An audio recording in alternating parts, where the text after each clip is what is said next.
ونصلي على رسوله الكريم أما بعد أعوذ بالله من الشيطان الرجيم بسم الله الرحمن الرحيم وقولوا للناس حسنا صدق الله مولانا العظيم وقال رسول الله صلى الله عليه وسلم عليكم بالصدق او كما قال عليه الصلاة والسلام. محبت سے درود پاک پڑھ لیجئے.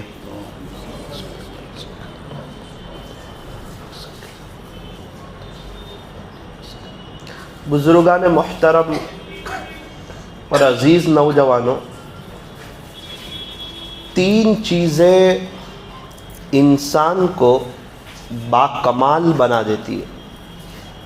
تین چیزیں ایسی ہے جو انسان کو باکمال بنا دیتی ہے. جس فیلڈ میں ہو اس فیلڈ میں بندہ آگے نکل جاتا ہے. تاجر ہو تو تجارت کی صف میں، کاشتکار ہو تو کاشتکار کی صف میں، عالم ہو تو علماء کی صف میں، جہاں ہو وہاں سے بندہ آگے نکل جاتا ہے. تین چیزوں کی وجہ سے. نمبر 1 میٹھی زبان، نمبر 2 ٹھنڈا دماغ، اور نمبر 3 مسکراتا ہوا چہرہ. ایک تو زبان میٹھی ہو، ہمیشہ اچھا بولے، میٹھا بولے. نمبر 2 دماغ ٹھنڈا ہو، شانت مزاج. اور نمبر 3 مسکراتا ہوا چہرہ ہو. ایک بات یاد رکھنا، اللہ کے یہاں انسان کو جو بہت بلند مقام ملتا ہے وہ اچھے اخلاق کی وجہ سے ملتا ہے. انسان کا ایمان جو کامل ہوتا ہے، مکمل ہوتا ہے، وہ بھی اچھے اخلاق کی وجہ سے. اکمل المؤمنین ایمانا احسنہم خلقا. اور قرآن کریم میں اللہ تبارک و تعالی نے ارشاد فرمایا وَإِنَّكَ لَعَلَىٰ خُلُقٍ عَظِيمٍ. پیارے نبی جی، بے شک آپ کے اخلاق تو بہت بلند پائے گئے. اور قیامت کے دن نیکی کے ترازو کو جو سب سے زیادہ جھکانے والی چیز ہے، نیکی کا ترازو جھکے گا، نیکی کا پلڑا جھکے گا، فوراً اس کے لیے جنت کا فیصلہ ہوگا. فَأَمَّا مَنْ ثَقُلَتْ مَوَازِينُهُ، نیکیوں کا پلڑا جھک گیا، فَهُوَ فِي عِيشَةٍ رَاضِيَةٍ، تو اس کو اللہ تعالیٰ جنت عطا فرمائیں گے. کوئی ایسی چیز ہے جو نیکی کے پلڑے کو جلدی جھکا دے، زیادہ جھکا دے؟ تو فرمایا کہ پلڑوں میں سب سے زیادہ بھاری کرنے والی جو چیز ہے پلڑے کو، وہ ہے اچھے اخلاق. تو اگر ہمارے اخلاق اچھے ہوں گے، اگر ہمارے اخلاق بیسٹ ہوں گے، ایسی زندگی گزاریں کہ ہماری طرف سے کسی کو تکلیف نہ پہنچے.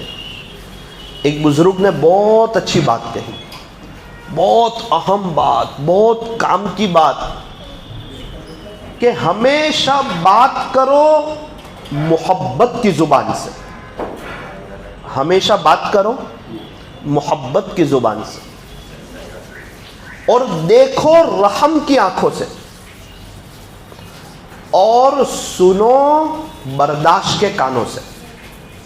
تین چیزیں ہمارے پاس ہو: محبت والی زبان، برداشت والے کان، اور رحم کرنے والی آنکھیں. ہمارے یہاں ایک شخص تھے نوساری ضلع میں، ان کو اللہ تعالیٰ نے رحم کرنے والی آنکھیں دی تھی. ارحموا من فی الارض یرحمکم من فی السماء. تم زمین والوں پر رحم کرو، آسمان والا تم پر رحم کرے گا. تو جب انسان سب کو رحم کی نظر سے دیکھے گا تو غریبوں کی مدد کرے گا، یتیموں کی، بیواؤں کی، مسکینوں کی، مجبوروں کی، پریشان حالوں کی، لاچاروں کی مدد کرے گا، اور ہر چیز عبرت کی نظر سے دیکھے گا۔ اگر کوئی بیمار ہے اس کے لیے دعا کر دے گا، اگر کوئی تکلیف میں ہے تو اس کی مدد کر دے گا یا اس کے لیے دعا کر دے گا۔ کب کرے گا؟ جب رحم کی آنکھیں ہوگی۔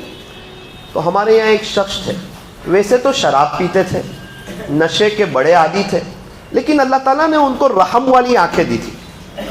وہ رکشہ چلاتے تھے، ان کی رکشہ میں کوئی بھی آدمی آ کر بیٹھتا تھا ان کی رکشہ میں، تو ان کی آنکھیں تھی رحم والی۔ کوئی غریب ہوتا تو اس کے پاس پیسے نہیں لیتے، بلکہ اس کو کچھ دے دیتے، کبھی 20 روپے دے دیتے، کبھی 30 روپے دے دیتے، کبھی 50 روپے دے دیتے، بیٹا گھر میں چکن لے جانا، سبزی لے جانا۔ حالانکہ رکشہ چلانے والے خود غریب ہے، حالات میں ہے، تکلیفوں میں ہے، نشہ کر رہے ہیں، لیکن رحم والی آنکھیں ہیں، اور اللہ تعالیٰ نے ان کی لاج رکھی۔ اللہ تعالیٰ نے ان کو توبہ کی توفیق عطا فرمائی۔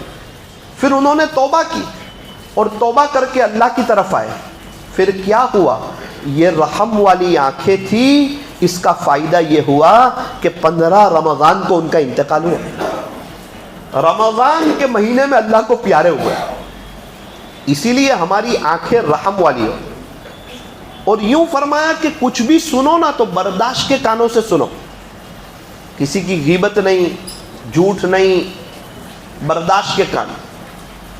ایک بزرگ تھے، ان کی بیوی ان کو بہت ستاتی تھی، بہت تکلیف پہنچاتی تھی، ہر بار ایک ہی بات کرتی تھی کہ طلاق دے دو۔ حضرت طلاق دیتے نہیں تھے۔ ان کے رشتہ دار آئے، کہا حضرت سنا ہے آپ کی بیوی بہت ستاتی ہے، پریشان کرتی ہے، تکلیفیں پہنچاتی ہیں، اور آپ سے طلاق مانگتی ہے، تو کیا مسئلہ ہے، کیا ماجرا ہے؟ ہم آپ کے رشتہ دار ہیں، وڈیل ہیں، ہم کو بتاؤ۔ حضرت نے فرمایا کہ یار میری بیوی ہے اور اس کی غیبت کرنا مجھے اچھا لگتا نہیں ہے، یہ اپنا کام کر رہی ہے، لیکن میں کیوں اس کے بارے میں بولوں؟ کیونکہ کسی کے پیٹھ پیچھے ایسی بات کرنا جس سے اس کو برا لگے، یہ اس کی غیبت ہے۔ اور الغیبت اشد من الزنا، غیبت تو زنا سے بھی زیادہ سخت چیز ہے، اس لیے یہ بات کلوز کر دو، یہ ٹاپک کلوز کر دو، یہ بات ہی بند کر دو۔ کوئی بات نہیں۔ اب وہ اصرار کرتی تھی اور مصلحتاً پھر حضرت نے اس کو طلاق دے دی۔ وہی رشتہ دار دوبارہ آئے، حضرت چلو اس وقت تو آپ کی بیوی تھی، بات سمجھ میں آتی تھی، اب تو آپ لوگ ساتھ میں بھی نہیں ہیں، اب کیا مسئلہ تھا پورا بتا دیجئے۔ حضرت نے فرمایا کہ جب میری بیوی تھی اس وقت غیبت نہیں کرتا تھا، اب تو اجنبیہ ہو گئی، اب اس کی بات کر کے کیا مطلب ہے؟ اب وہ اس کے راستے ہو گئی، میں میرے راستے ہو گیا۔ لیکن اس میں ہمیں اللہ کو ناراض تو نہیں کرنا، ہمیں غیبت تو نہیں کرنی۔ اللہ اکبر کبیرہ، اس کو کہتے ہیں برداشت والے کان۔ آج تو ہمارے یہاں انسان کہیں جا کر آوے تو غیبت شروع کر دیتا ہے۔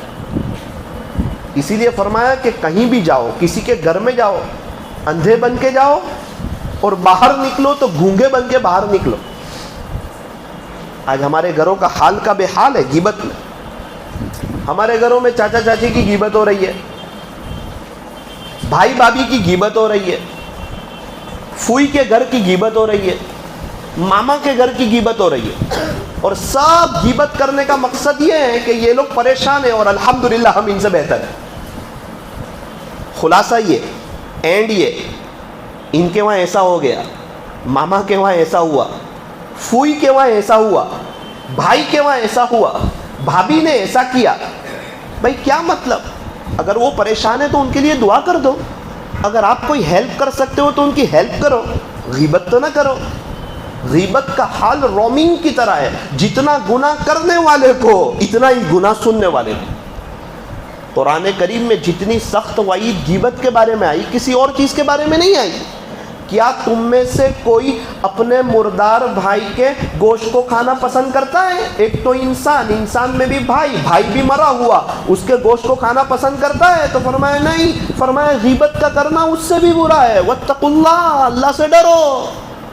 تم کو مر کے اللہ کے پاس آنا ہے، اللہ کو منہ بتانا ہے، اللہ کو جواب دینا ہے، اللہ کے سامنے حاضر ہونا ہے۔ اللہ اکبر کبیرہ۔ تو اسی لیے فرمایا کہ رحم کرنے والی آنکھیں ہو تو برداشت کرنے والے کان ہو۔ آج کے دور کا سب سے بڑا مجاہدہ اپنے گھروں سے غیبت کو ختم کرنا، یہ آج کے دور کا سب سے بڑا مجاہدہ ہے۔ اکثر لوگ پوری فیملی، میاں بیوی اور بچے، اپنے پورا گھر، ان کی قبر اور آخرت برباد ہو رہی ہے غیبت کر کے. غیبتیں ہو رہی ہے، غیبت والا کام بند نہیں ہو رہا ہے. اللہ اکبر کبیرہ. تھوڑی سی محنت کرنے کی ضرورت ہے، دل پہ لینے کی ضرورت ہے، دعا کرنے کی ضرورت ہے. کتابوں میں لکھا ہے ایک گناہ ایسا ہے جس میں خاص لوگ مبتلا ہے، اور وہ ہے غیبت والا گناہ. ہماری کوئی مجلس غیبت کے بغیر نہیں، دوستوں کی کمپنیاں غیبت کے بغیر نہیں، رات کو فیملی کے ساتھ مجلس غیبت کے بغیر نہیں، کھانا کھانے کے بعد صوفے پہ کرسیوں پہ بچوں کے ساتھ بیٹھے ہوئے ہیں، وہ تذکرہ غیبت کے بغیر ہوتا نہیں. اور ہم اللہ تعالیٰ ہم سے ناراض ہو رہے ہیں. ہماری دنیا بھی برباد ہو رہی ہے، آخرت بھی برباد ہو رہی ہے، نمازوں میں دھیان نہیں لگ رہا ہے، وہ ایمان اور وہ یقین نہیں بن رہا ہے، وہ آخرت کی تیاری کا شوق پیدا نہیں ہو رہا ہے. بنیادی وجہ کیا ہے؟ فرمایا کہ بنیادی وجہ یہ ہے کہ غیبت ہو رہی ہے.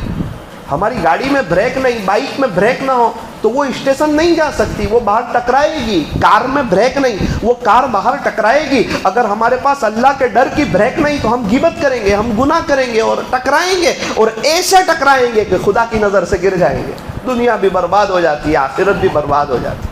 اللہ کے نیک بندے غیبت نہیں کرتے، اللہ کے عاشق لوگ غیبت نہیں کرتے. غیبت کرنے والوں سے تو اللہ تعالیٰ سخت ترین ناراض ہوتے ہیں. اب یہ دیکھو بزرگ، اتنا سنگین طلاق والا معاملہ ہو رہا ہے اور غیبت نہیں کر رہے ہیں. بولے میں غیبت نہیں کرتا. تو نیت کرو کہ انشاءاللہ ہم اپنے گھر میں فضائل اعمال کی تعلیم کے ذریعے ایسا ماحول بنائیں گے کہ ہم کسی کی غیبت نہیں کریں گے. اپنی بیوی سے بھی کہنے کا کہ میں تیرے گھر والوں کی غیبت نہیں کروں گا اور تو میرے گھر والوں کی غیبت مت کر. ویسے شوہر تو کرتا ہی نہیں بیوی کے گھر والوں کی، کرتا ہے؟ ایک کی کرے گا نا تو اس کے پورے خاندان سمیت سب کے عیب سنا دے گی.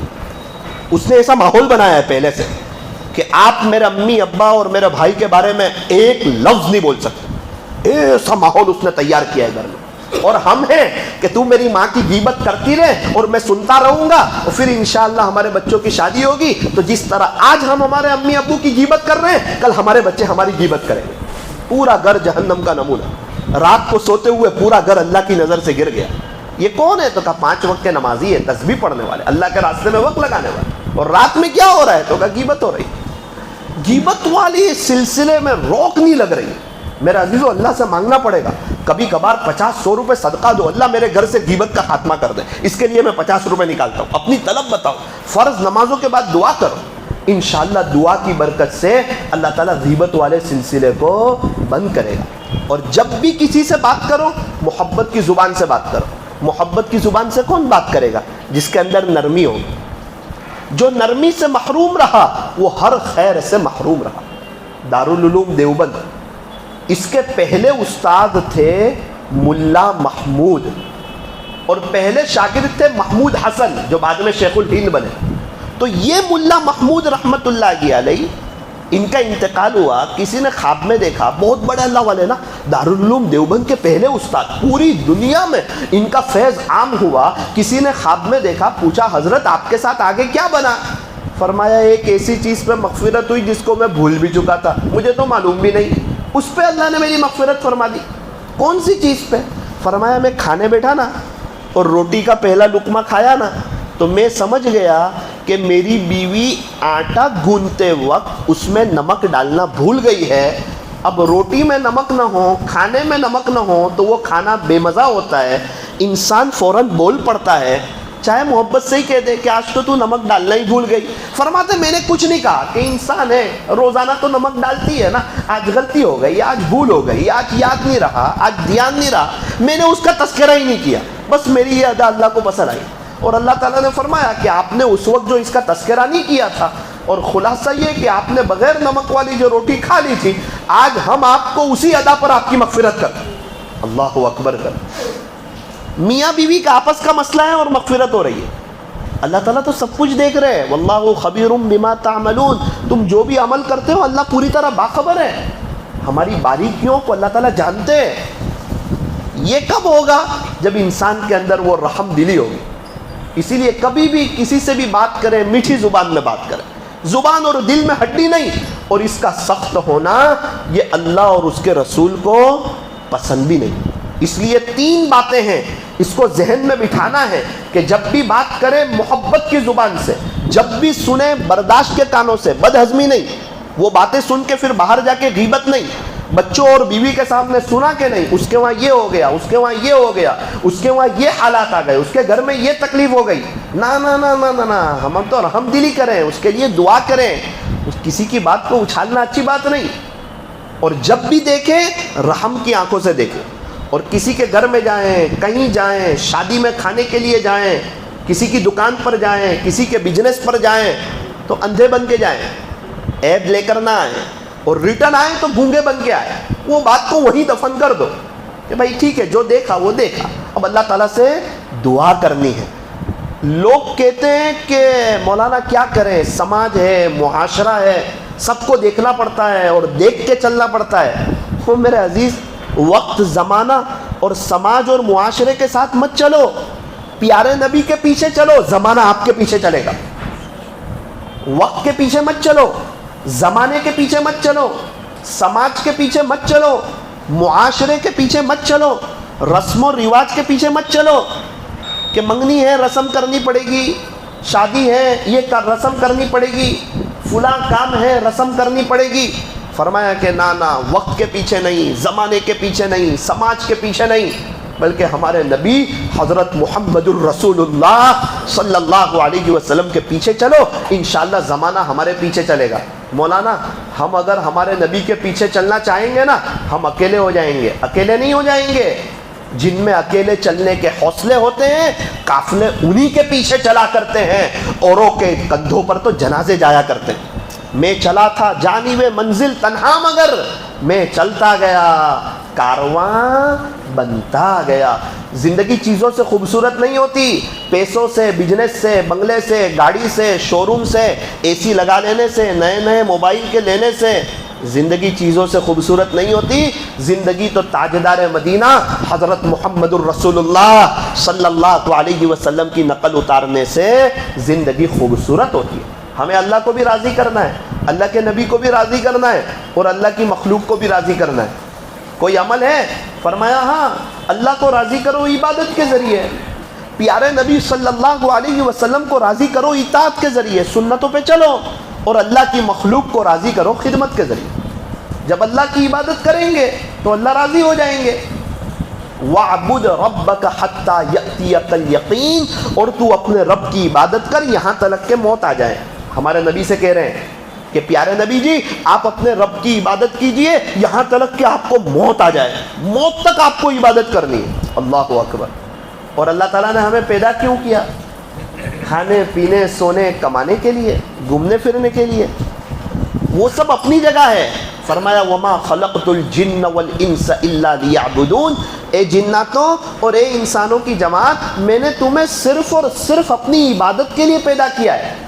اللہ تعالیٰ چاہتے ہیں کہ بندہ میری عبادت کرے تاکہ میں اس کو سکون دوں۔ الا بذکر اللہ کی تطمئن القلوب، سنو اللہ کے ذکر ہی سے دلوں کو اطمینان ہوتا ہے۔ اللہ تعالیٰ ہمیں سکون دینا چاہتے ہیں، اطمینان دینا چاہتے ہیں، اسی لیے اللہ کی عبادت کرنی ہے۔ صبح اٹھ کے نماز، ظہر، عصر، مغرب، عشاء، قرآن شریف کی تلاوت، درود شریف، استغفار، اللہ کو یاد کرنا۔ ایک کام والی کو گھر پہ کام کے لیے رکھا کہ بھائی مہینے 5,000 دیں گے، آپ کو کام کرنا ہے، کپڑے دھونے، برتن کی صفائی کرنی ہے، روموں کو صاف کرنا ہے۔ 10 دن کے بعد آ کے کہنے لگی کہ کیا مجھے روزانہ یہی کرنا ہے، عید ہو بقرعید ہو؟ ہاں بہن آپ کو یہی کرنا ہے، آپ کو رکھا ہی اس لیے ہے کہ آپ کو گھر کا کام کرنا ہے، آپ کو آرام کرنے کے لیے نہیں رکھا، گھر میں آپ کو سونے کے لیے نہیں رکھا، آپ کو بیٹھنے کے لیے نہیں رکھا، آپ کو 5,000 روپے دے ہی اس لیے رہے ہیں کہ آپ کو کام کرنا ہے، آ کے برتن دھونا ہے، کپڑے دھونے ہیں، گھر کی صفائی کرنی ہے، روزانہ کرنا ہے۔ اللہ کہہ رہا ہے کہ میں نے آپ کو ایسے ہی بیکار پیدا نہیں کیا، آپ کو پیدا ہی اس لیے کیا ہے کہ آپ کو میری عبادت کرنی ہے، پھر آپ کو جنت دوں گا، آپ کی دنیا جنت بنا دوں گا۔ دنیا میں سب لوگ چین سکون کے لیے پریشان ہیں، آپ کو چین سکون دے دوں گا۔ آپ کیوں پریشان رہتے ہیں؟ ایک میری غلامی کرو، ساری دنیا کو آپ کی غلامی میں ڈال دوں گا، اور اگر ایک میری غلامی نہیں کرو گے تو پھر در در کے چکر کاٹنے پھرو گے، اس کے سامنے اس کے سامنے، کبھی یہاں کبھی وہاں۔ ایک میرے ہو جاؤ، سب آپ کے ہو جائیں گے۔ قرآن شریف کی تلاوت روزانہ 3 پارے پڑھے تو 10 دن میں ایک قرآن ختم۔ روزانہ 2 پارے پڑھے تو 15 دن میں ایک قرآن ختم. قرآن والے اللہ کے خاص لوگ ہیں. قرآن شریف ہمارے پاس ہے، گھروں میں ہے، موبائل میں ہے. قرآن شریف تو مسجدوں میں ہے، ہمارے پاس گھروں میں ہے، ہماری دکانوں پر ہے. پڑھنے کی ضرورت ہے. ظہر کے بعد بیٹھے تھے 1 پارہ پڑھ لیا، عشاء کے بعد بیٹھے تھے 1 پارہ پڑھ لیا. مسجد میں سب سے پہلے آئے، سب سے اخیر میں چلے گئے. کیا کیا؟ فرمایا کہ الحمدللہ میرے 2 پارے ہو گئے، 15 دن میں قرآن ختم ہو گیا. اور ختم قرآن پہ دعا قبول ہوتی ہے. ہاتھ اٹھائے تو دل بڑا ہو گیا. الحمدللہ. یہ سوچ کے تو ہوگا نہیں، پڑھ کے ہوگا. اس سے کیا ہوگا؟ اللہ کے ساتھ تعلق ہوگا. نمازوں کا اہتمام، اللہ کے دھیان والی نماز، کوالٹی والی نماز، اللہ کو پسند آ جاوے ایسی نماز. بھائی نماز میں اللہ اکبر، اب یہ حرام کر دینے والی تکبیر، اللہ اکبر. کیوں؟ اب بیوی سے بات نہیں کر سکتے، اب زمزم کا پانی نہیں پی سکتے، کوئی اللہ والا بازو میں آ گیا تو اس سے ملاقات نہیں کر سکتے، کتنی بھی بڑی ڈیل ہو فون نہیں اٹھا سکتے. کیوں؟ جو سب سے بڑا ہے اس کے سامنے ہم کھڑے، اللہ کے سامنے. اب ہم دنیا کا کچھ بھی کام نہیں کر سکتے. اور عجیب بات، سب سے ہٹ کٹ کر کے وضو کر کے اللہ کے گھر میں آ گئے اور ہمارا دل اللہ سے جڑا ہوا نہیں. ایک اللہ کے سامنے کھڑے ہیں. ابھی بہت سی چیزیں حرام کر دی ہے، بات نہیں کر سکتے، زمزم کا پانی نہیں پی سکتے. میرے عزیزو، نماز بنتی ہے، زندگی بنتی ہے. نماز سکون والی، زندگی سکون والی. نماز مزے والی، زندگی مزے والی. نماز بے مزہ، زندگی بے مزہ. اس لیے نیت کرو انشاءاللہ نمازیں کوالٹی والی پڑھیں گے. پیارے نبی صلی اللہ علیہ وسلم کو راضی کرو اطاعت کے ذریعے. درود شریف پڑھنا ہے اور سنتوں پر چلنا ہے. صبح سے تسبیح ہاتھ میں بھرا لو، رات تک 3-4 ہزار ہو جائیں گے صلی اللہ علیہ وسلم. ابھی جمعہ کے بعد آپ ہاتھ میں بھرا لو تسبیح صلی اللہ علیہ وسلم. صرف پڑھنا شروع کرو رات تک. کوئی اور بات کرے آپ جواب دو، آپ بات مت کرو کسی سے، فضول بات مت کرو. رات میں آپ کا دل بڑا ہو جائے گا، 2000 درود شریف ہو جائیں گے. آخرت کی تیاری سوچ کر نہیں ہوتی ہے، عمل کر کے ہوتی ہے. تو انشاءاللہ آخرت بنے گی. اور اللہ کے مخلوق کی خدمت کرو تو انشاءاللہ اللہ کی مخلوق بھی خوش ہوگی. اللہ تبارک و تعالی ہمیں عمل کرنے کی توفیق اور سعادت نصیب فرمائے. کچھ باتیں آپ کے سامنے رکھی ہے، میٹھی زبان سے بات کرو، رحم کی آنکھوں سے دیکھو، برداشت کے کانوں سے سنو. کسی کے گھر میں جاؤ تو اندھے بن کے جاؤ، وہاں سے باہر نکلے تو گونگے بن کے نکلو. غیبت مت کرو، وقت اور زمانے کے پیچھے مت چلو، ہمارے نبی کے پیچھے چلو. زمانہ ہمارے پیچھے چلے گا. اللہ کو راضی کرو عبادت کے ذریعے، پیارے نبی کو راضی کرو درود شریف اور سنتوں کے ذریعے، اور اللہ کی مخلوق کو راضی کرو خدمت کے ذریعے. اللہ تعالی ہم تمام کو عمل کرنے کی توفیق عطا فرمائے.